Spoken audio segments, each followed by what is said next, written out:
अस्सलाम वालेकुम। आज हम बनाते हैं बहुत ही मिसालेदार भिंडी और प्याज का सालन। एक कढ़ाई में 2 टेबल स्पून ऑयल लें। इसके अंदर डालें आधा किलो कटी हुई भिंडियाँ।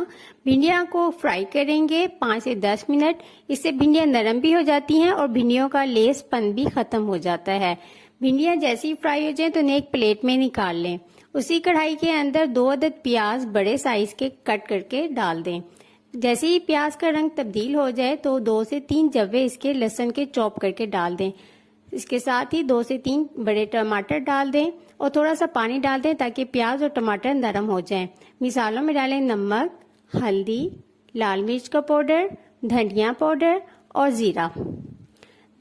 जैसे ही मिसाले गल जाएं तो इसके अंदर एक कच्ची इमली भी डाल दें। फ्राई की हुई भिंडियाँ इसके अंदर शामिल कर दें और 10 मिनट के लिए इसको दम दे दें ताकि ये अच्छे से नरम हो जाएं। तो मज़ेदार सी भिंडी तैयार है।